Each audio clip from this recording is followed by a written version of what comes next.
To sample prep for the D2 phaser, you want to start with a Kim wipe down here on the counter. In this drawer right here, which is labeled XRD Sample Prep, if we open this up, you will see there are a lot of tools and things in here. Most of these over here are going to be used for the Expert XRD, which is the larger XRD. For the D2 phaser, we are going to use these plastic holders here. There are two different kinds of plastic holders. So there are these ones right here that have sort of a divot in the middle of them. And then there are other ones that have a hole in the middle of them. These are called front-loading sample holders. These are called back-loading sample holders.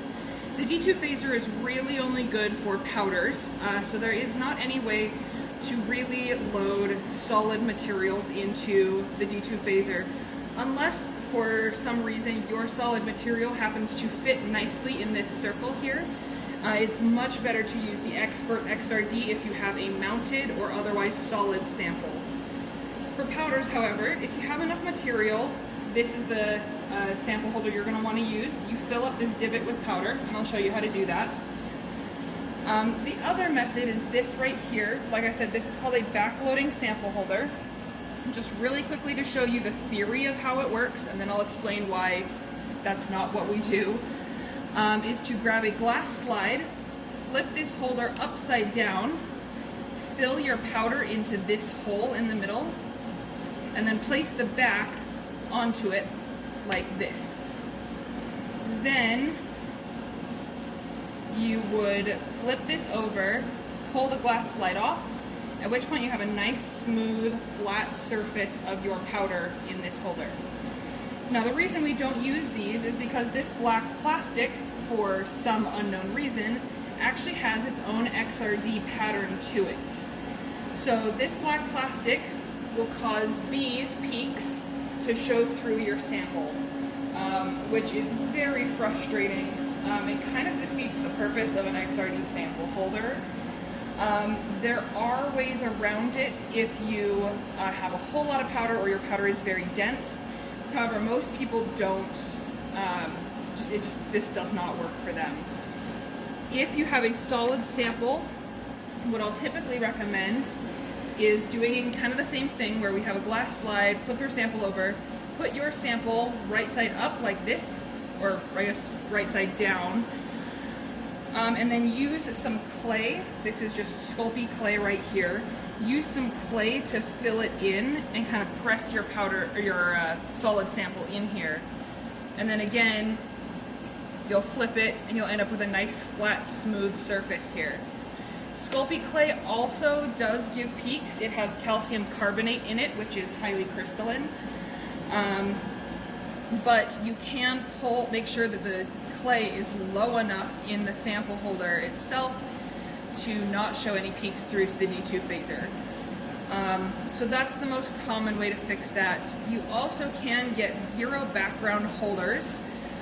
You would need to source one of these yourself, but there are silicone holders that are cut to just the right direction in their crystal structure so that they give no background. And if you're running a ton of samples that are a very small quantity, you may want to look into purchasing one of those for your lab.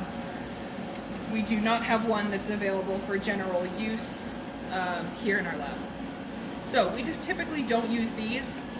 This is the holder that I will use most frequently. Now these are plastic, and therefore you should never use acetone on these. We unfortunately have had several instances where acetone is used on these and they either fuse together or they melt. So never, ever, ever use acetone on these. And actually there's a reminder. This is where we're going to end up putting them once we've used them and they're considered dirty. Do not use acetone on plastic. There's a reminder here. You will be charged the cost to replace the sample holders if you accidentally use acetone on them.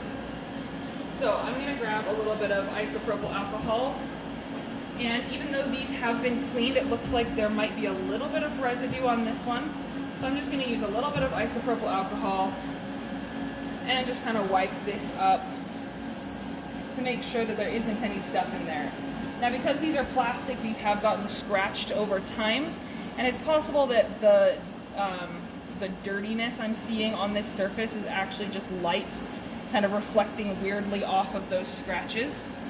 So as long as I can rub this over the surface and not see any like gunk on there, I'm just gonna call this, this is clean. We do clean all of the sample holders before they get put back into the drawer. So probably what I'm seeing is shadows from scratching and such. For sample prep, I'm going to grab one of these long glass slides, and I'm also going to grab a spatula. I'm going to take some of my powder here. Now your powder should be nice and fine. There should not be any large granules or large agglomerations in your sample. This particular sample has a couple of agglomerations. You can see there are kind of chunks in here. However, I know that these agglomerations don't stick together very much. And I know that they will tap out really easily, so they're not going to cause any issues in my sample prep. What I'm aiming for is a nice smooth surface that is even with the top surface of this sample holder.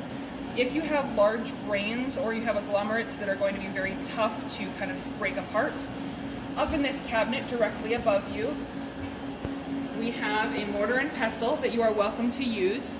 Please make sure that this gets thoroughly cleaned and put back away before you are done with your samples. But by having those nice small grains, we're going to make sure that we get a nice clean surface on here. So what I'm going to do is I'm going to start by using this surface of my glass slide, and I am going to tap on my pile. And this is going to just sort of flatten it a little bit. What you want to be careful of is dragging across. A lot of times powders like to stick to themselves, and so if you drag across, you're going to end up with these holes in your material, and you can see kind of where it's scraped through. So what I want to do is actually just kind of compress it in here without dragging across the surface of the sample. Now I did not put nearly enough material on here to start with, so I'm going to grab another scoop.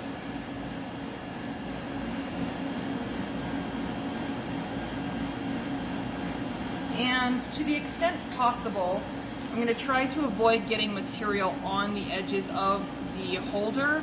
That's not always going to be 100% possible, but I'm going to try to avoid it.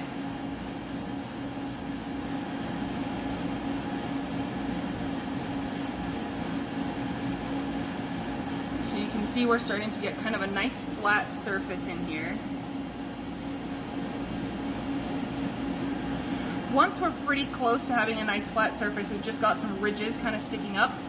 I'm going to clean the edges of the holder itself. There are two ways you can do that. You can either use the edge of your glass slide and kind of scoot the powder off to the edge, which, depending on how scratched up the holder is, will be varying degrees of useful. The other way you can do it is to take a Kim wipe, either dry, or if you're having issues with static, which is pretty common, you can get it just a little bit damp. Again, no acetone. And we're just going to rotate around and clean up this edge real nicely. Once you've cleaned off all of the edges of the sample holder, we're going to take now the flat edge of our glass slide here, and we are just going to tap gently down on the surface here. And what this is going to do is that's going to lower all of the ridges that were there and give us a really nice flat surface. The main goal is to get the middle of this flat. You can work to kind of fill in those edges like I've got there, but the main goal is really to get the middle section nice and flat, and especially not to have any ridges that are significantly higher than this outer surface right here. So this is a good sample prep here, and we're going to take this over to the instrument.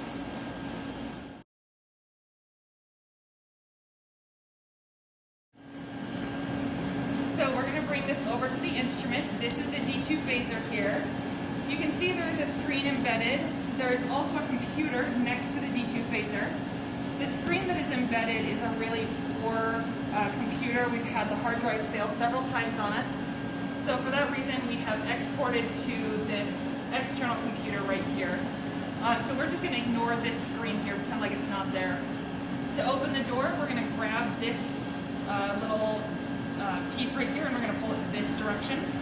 This will undo an internal latch, and this will rise. So now we've got the lid open. Here's the inside of the D2 phaser. This right here in the middle is the sample holder. I'm going to load my sample to sit onto this middle ring right here. Then grab this black ball right here, this right here, and we're going to pull this up until it clicks into place. So these two should be touching each other. It will stay if it's like this, but this is going to cause noise in your data because your sample is actually a little lower than it should be. So you want to make sure that this clicks all the way into place. A pretty common mistake that I see is when people are running all day long or several scans in a row, at some point they'll get so used to putting samples in, taking them out, putting them in, taking them out, that they will forget to raise the sample into place and will run the scan. Typically what that looks like is you have, on the screen at least, you end up with your Y and X axes here. You end up with data that looks like this. Just sort of a hill looking thing, very, very noisy. Zero peaks are showing through. That usually means that the sample did not get raised up. And it happens to everyone. Don't worry about it. Just, be aware. You want to lift this all the way up into place. This over here, this is our source. It is a copper source, so we're using copper K alpha radiation. We have a divergent slit right here. Our default is 0.6 millimeters. If you need to change this out, talk to the staff, but 0.6 millimeters is just fine for this machine. Your x-rays will hit the sample, and here in the middle, we've got this anti-scatter screen. So this is just a little screen. It's got two sides to it. One that says 1 millimeter, and actually I've got it upside down. 1 millimeter and 3 millimeter. It's a little hard to see, but it's in there. That is the distance from the surface of your sample, assuming your sample is properly prepared. So 1 millimeter means that there is a very small distance between the surface of your sample and the bottom of this screen. When the 1 millimeter is in place, you have the 1 millimeter facing downward. When the 3 millimeter is in place, you flip it over so that the 3 millimeter is downward. You can see from the corrosion that has happened here that we use the 1 millimeter most frequently. This is not dirt, this is actually oxidation from this piece of metal heating up and cooling down so many times. It still functions the way it should. This is called an anti-scatter screen, which means that its job is to make sure that there are no x-rays that pass over your sample and go straight into the detector. So that means that any x-rays that gets to your detector should come in at an angle and bounce back instead of passing over your sample. So we're going to put 1 millimeter down. This little disc at the back with the two holes is a magnet that attaches to those two pegs at the back in there. So we're just going to set that into place right there.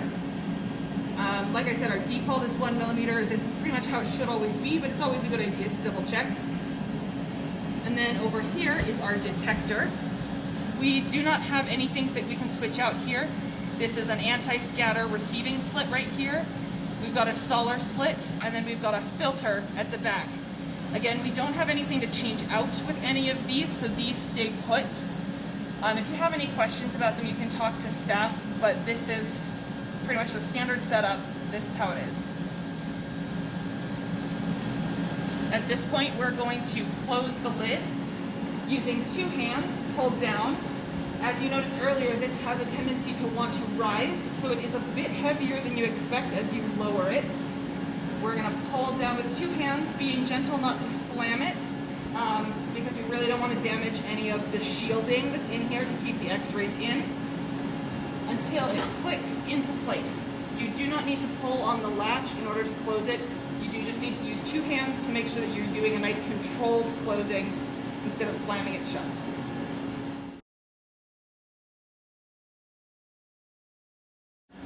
With your sample loaded into the D2 phaser, we're going to go to the computer and open up the software. It is called diffract.measurement right here. We're and open that up.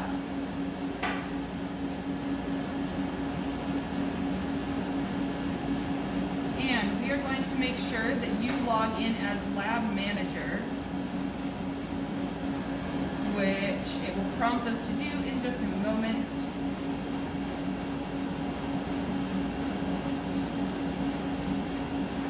There we go.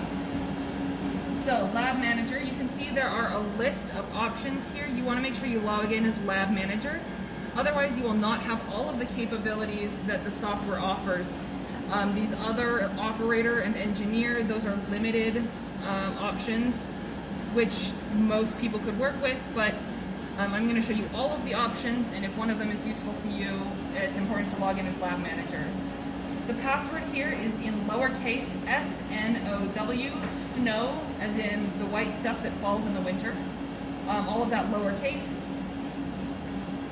And then what it's going to do is it's going to connect or talk to the computer that is on board on the D2 Phaser.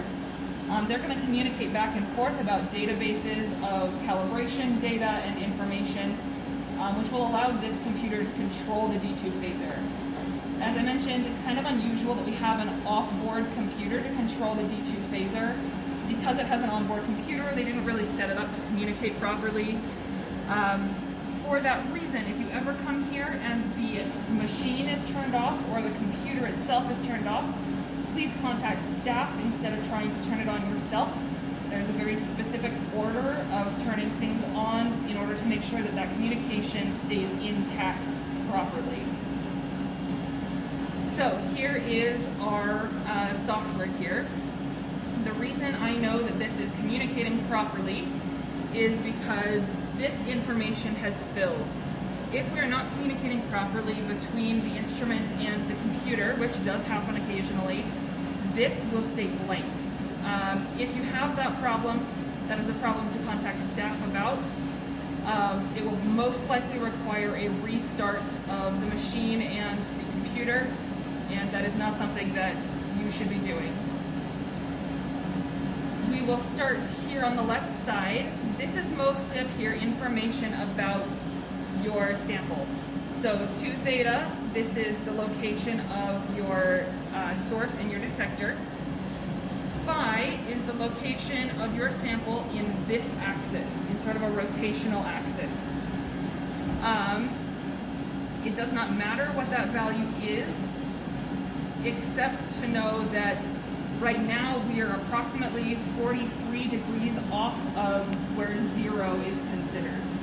That doesn't make any difference. It's not going to change the results unless you are doing what's called a variable rotation scan, which is the next one down.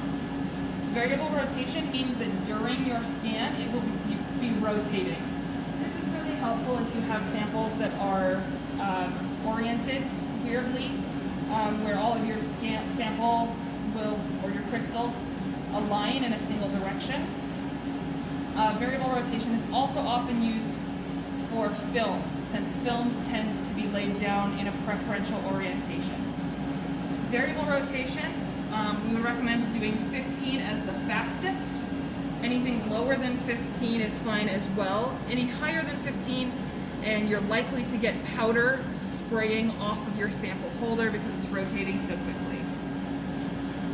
Most clients leave that set to 0, but you are welcome to change that if you would like rotation. Next bit down is our generator. We are using 30 kilovolts of voltage and 10 milliamps of current. This is the highest power that we can do on the D2 Phaser because it's a smaller instrument. It has a lower wattage. If you would like to go lower than 30 and 10, you're welcome to do so, and that would be changed here. This tells us the status of the X-rays. Currently you can see they are off. If I click on, you hear a little tick next to the machine, and this light turns on. This means that the X-rays are turned on. And if you look on the software, you can see the on is illuminated here. And now this button says off. Clicking off, you'll hear a similar click. The light has turned off on the instrument, and the software says that it's off. You can see we are using a copper tube with this radiation here. And this is our detector. It's called a lynx eye. What's cool about this detector is it has tons of individual detectors, so that you have several detectors that are collecting all at the same time. That means that this is going to be able to collect more data for a shorter scan than the expert would be able to. One thing to be aware of is if you have certain elements, the most common of those elements being iron, cobalt, and nickel, those elements are going to absorb copper radiation and then emit their own radiation. That's going to cause a whole lot of noise in the baseline of your scan. It's going to be a lot harder to get nice clean data on that. What's nice is the lynx eye does have a way of kind of negating some of those issues. So what you're going to do is click if you have iron, cobalt, or nickel, those being, like I said, the most common. However, there are other elements that absorb copper radiation, and a quick Google search will tell you what those all are. If you have one of those elements, you want to click on the check mark here, which will bring up our detector settings. We are going to change the lower discriminator. By default, it should be at 0.11. We're going to change our lower discriminator to 0.19, sorry. Right there, 0.19, and the upper discriminator should always stay at 0.25. What that's going to do is that's going to discriminate against those lower energy X-rays that come in from the iron, cobalt, or nickel, and it's going to keep them from interfering quite as much with your results. If you need a reminder of this while you are at the XRD, on the XRD itself, there is a reminder that the upper discriminator should be at 0.25, the lower discriminator, the normal value is 0.11, and for other elements that are going to absorb that copper radiation, it's 0.19, sorry. So I'm going to click apply and then close. That would only be if I know for sure that I have iron, cobalt, or nickel. I know in this sample I do not, so I'm going to actually keep it at 0.11.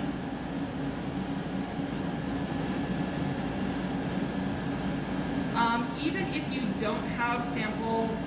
if you don't have those elements in your sample, it is sometimes useful to just double check to make sure that the person before you didn't accidentally leave it on the wrong discriminator setting for your sample. So right there, all of that is sort of the machine settings. Now we're going to go into the program settings. Those are located down here at the bottom. And right here we've got the starting 2 theta value. Here is our ending 2 theta value.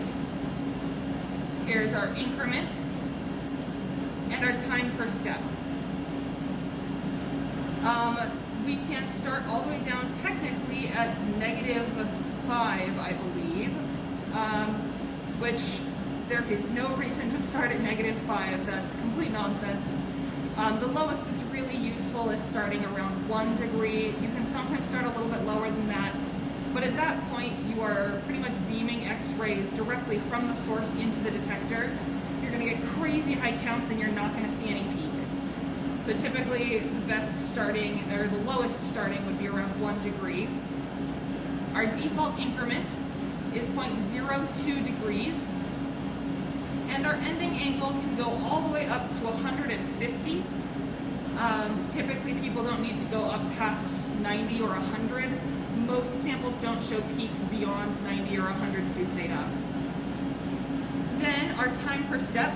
By default, our time per step is 0.5 seconds. You can do longer or shorter. If you are trying to identify percent of phases, so you want to know that you are 30% quartz and 50% aluminum oxide, typically we would recommend doing about an hour-long scan. So you'd want to mess with the increment and the time per step, usually by increasing the time per step, until you have about a 1 hour-long scan. If you are just trying to identify what phases are present, you want to know that there is silica and alumina in your sample, but you're not as worried about getting a precise percentage value, then a half-hour scan or less is typically plenty significant. So we're going to do a quick scan from 20 to 100.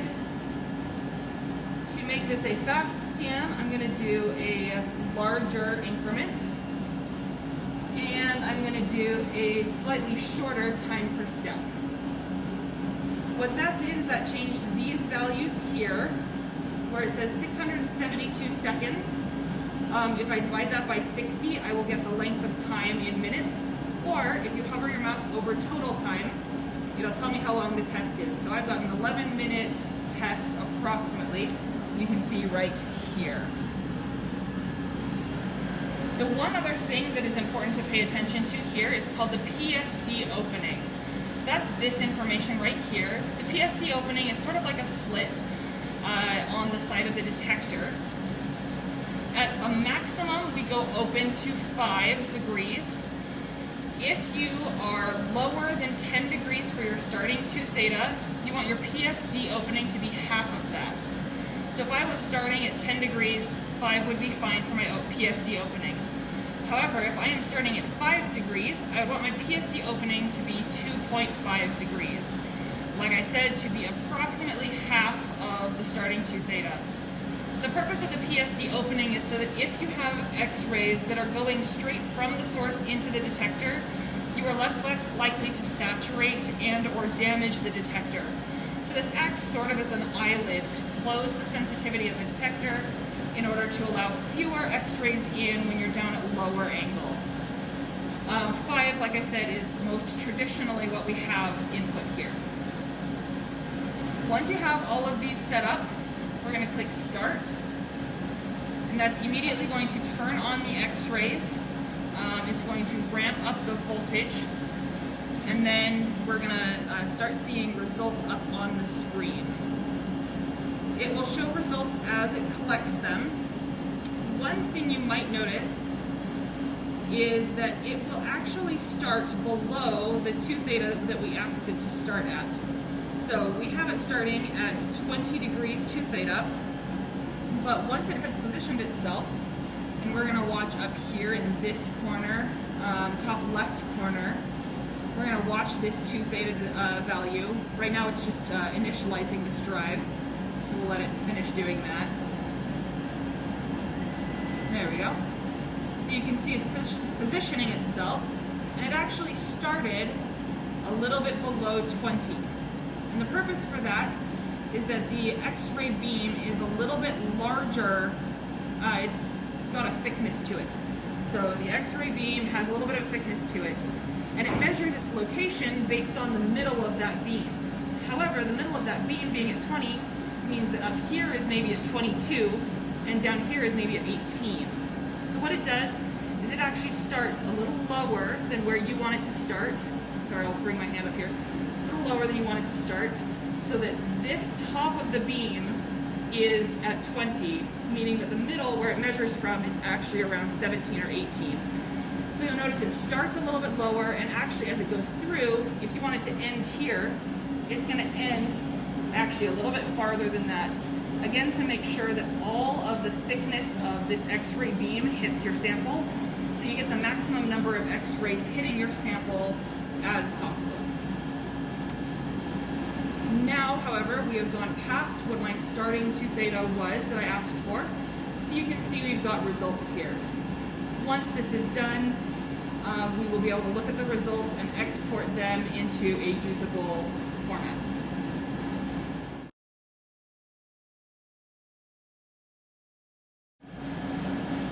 Once the test is finished, you will see the results here on the screen. This material that I ran is mostly organic. It does have a little bit of data to it, but it is mostly an organic sample.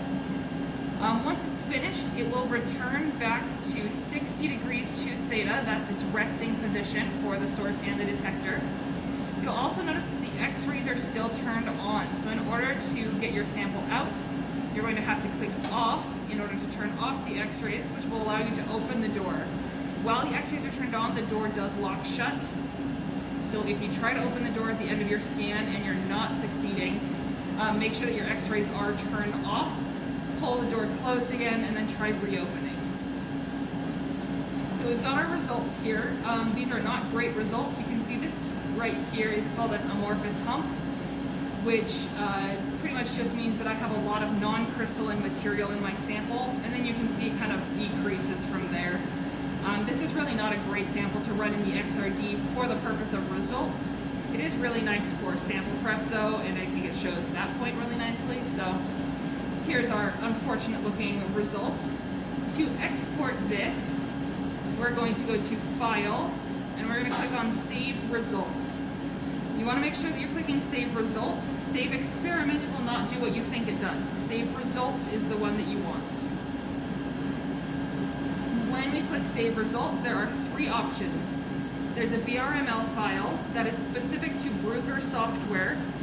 Pretty much no other software is going to be able to read a VRML other than Bruker. There is a .raw file type, and that is going to be readable by most of your XRD software, your analysis softwares. So whether that be Match or HighScore Plus or GSAS or JADE, whatever you're using to analyze, typically a .raw file format will be acceptable to those. So we'll save as a raw. And finally, this .txt, that's going to be something that you can open in Notepad. It's something you can open in Excel. And for any of the analysis softwares that can't read a raw file, a text file will be readable to them. For that purpose, we tend to save as all three file types. Save as a VRML, so you have the original file type. Save as a raw, so that you can open it in our analysis software. And save as a text, so that you have the ability to look at the X and the Y data.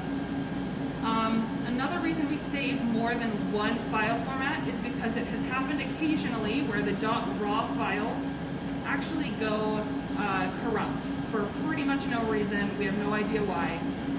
If you only have the raw, then that's it. We will not be able to get your data back. If you have a VRML, there are ways that we'll be able to pull your data back out and turn it back into something that's readable. So you want to save as at least two file types. I would recommend all three. This computer is connected to the network, which is a connection of all of the computers in the MCL. Underneath this PC, you should find something that says MCL, and in parentheses it will say chips.eng.utah. Opening that up, you should see a list of all of our instruments. If you don't, and instead if you get like a login box that shows up on the screen, only staff in the MCL have access to log into that. If there's a staff in the lab at the time, talk to them. They'll be happy to log in for you. If there are no staff available in the lab at the time, go to the desktop and create a new folder with your name and the word temporary. You can save to the desktop just for the short period of time. When staff are back in the lab, we will move your results to the user data, to the machine-specific location. So we're going to go this PC to our network. We're going to find our machine. This right here is the XRD, in parentheses, D2 Phaser. We're going to open that up. You can see manuals right here. You can read through those. We also have some videos available about the D2 Phaser from Bruker themselves. And then user data right here. Opening user data, here's a list of all the people who have run things on here. I'm going to open up my folder right here, and I'm going to name this. I'm going to name this our training. And I'm going to save it as a VRML first, and click Save. Now I'm going to do that 2 more times to save it as a raw and a text file. File, File, Save Results. Going to go to this PC, the network, D2 Phaser, user data. I'm going to find my folder. This time I'm going to save it with the same name, but as a raw file. And 1/3 time, save results. Now I can go through, that's the long way. We also on this computer have user data pinned right here. So I can jump directly to MCL network, XRD, user data. Then I'm going to find my folder, and I'm going to save it a text file.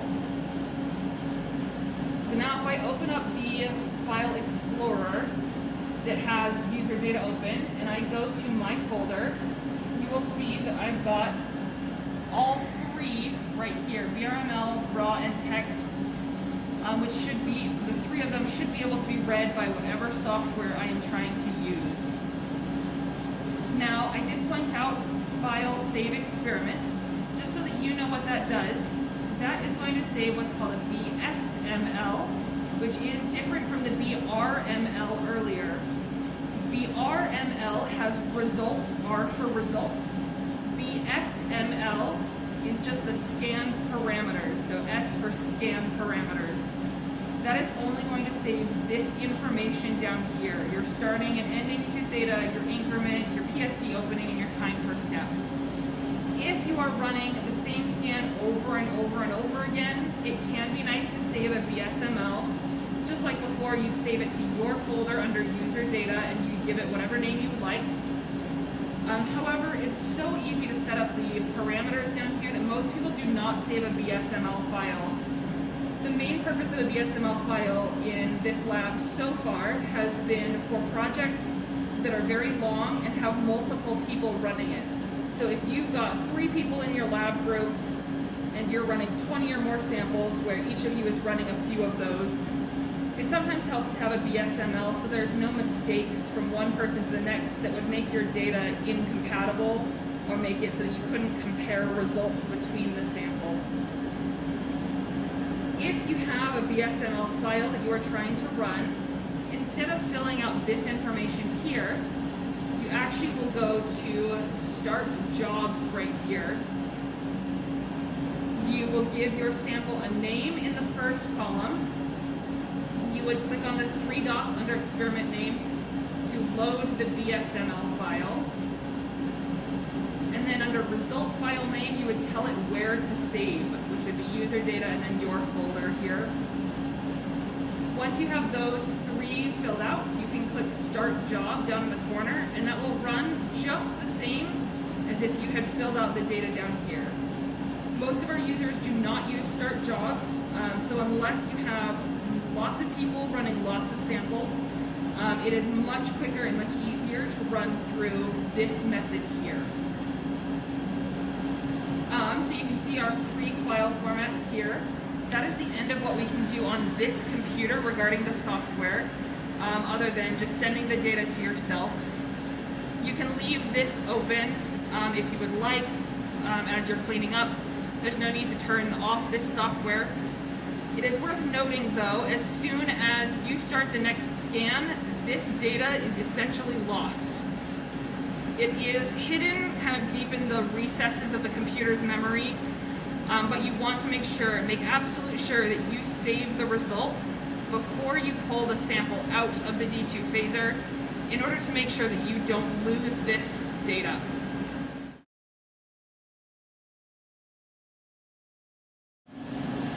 Once your scan is finished and you have saved the results, you want to make sure that you turn off the x-rays, so make sure this light is off. That is done on the software. Then we're going to pull on the latch right here. That's going to lift up on its own. Gently pull down on this. This will drop if you're not careful, so you want to make sure that you gently pull down. Otherwise, the force could potentially get your powder everywhere. If your powder does spill, we've got a vacuum, we've got chem wipes, we've got cleaning solvents that you can use to wipe up the powder that's in here. If you do spill, just don't let me know that you spilled. I want it cleaned up so that I can't tell that stuff spilled. I suppose let the staff know if you need help cleaning it up, but make sure it's cleaned up to the point that it does not look like you have spilled. We're going to pull this out. You can leave this in the down position. And then with 2 hands, we're going to pull down on the lid until that clicks into place. Once you're done with the sample, we're going to clean up the sample, get it out of the container. For this particular sample, it is basically dirt, kind of a ceramic type material. This is safe to go into the municipal trash. So what I'm just going to do is I'm going to turn this upside down. I'm going to tap it get all the powder out, and you can see a little bit stayed in there.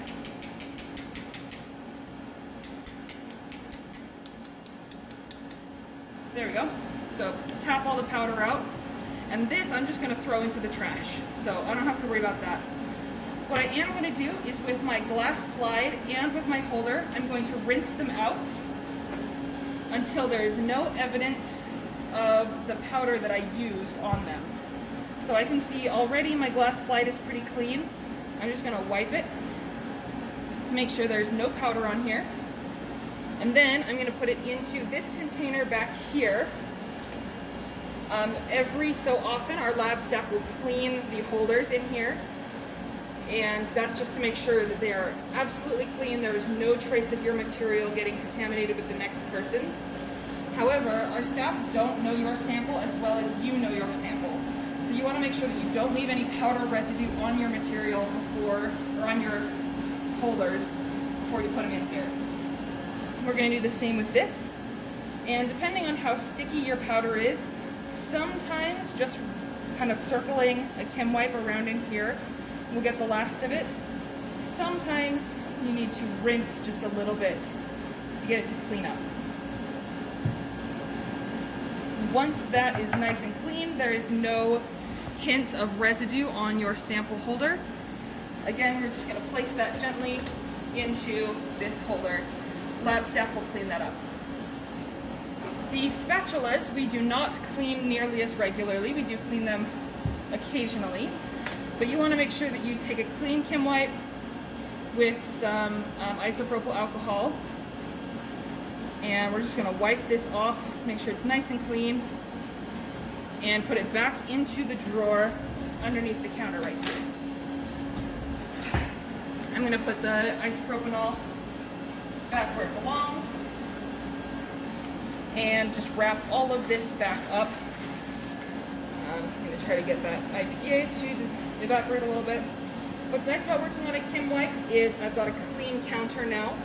If you do spill over the edge of the Kim wipe and you notice that there is powder, as we've got a little bit of powder right here, make sure to clean up after yourself with a little bit of isopropyl alcohol or ethanol so that we don't have any of your sample residue left on the counter. XRD is considered non-destructive. Whoop. That's why we have powder on the counter. XRD is considered non-destructive, so unless you see a burn mark on your sample when you pull it out of the XRD, you can reclaim your XRD material into the original batch that you brought it in. If you see a burn mark, which things like table salt tend to show burn marks, and there are a couple others. If you notice that there's a burn mark, or you don't want to reclaim your sample back into the original bag, you are welcome to carry away your sample. If it is safe in the municipal trash, you can put it into our trash cans. Otherwise, please take it back to your lab to be disposed of properly. As a reminder, push your chairs back under the desk, throw away all used Kim wipes and gloves, and take your samples with you as you leave. Please also remember to not use any personal USB sticks in the lab computers. To save your results, if the computer is connected to the internet, open Google Chrome, go to gmail.com, and email the results to yourself using the lab account. If the lab account is logged out, please ask staff to log you in. If no staff are present, a personal account may be used. Please do not log out of the lab account. If the computer is not connected to the internet, find an MCL-owned USB, usually a metallic blue color. Copy your data from the computer onto the USB. Then use any internet-connected computer in the lab to email the data to yourself. Please do not put the MCL USBs into your personal computer. Once you have completed this training video, email lab staff at characterization.uofu@gmail.com to schedule a 1-hour follow-up training session called an observation. Bring your sample to the MCL at the scheduled time, and staff will watch and assist as needed for the first hour of your machine use. After you have successfully completed the observation hour, you are authorized to schedule time on this machine in the MCL for independent use. Additional training required. In order to use analytical radiation, such as X-rays, on the University of Utah campus, you must complete the Radiation Safety Office's Analytical Safety Training course. Please ensure that staff have received your certificate of completion for this course before attempting to schedule your observation. Information about this training can be found at mcl.mse.utah.edu/technician help and rso.utah.edu/training.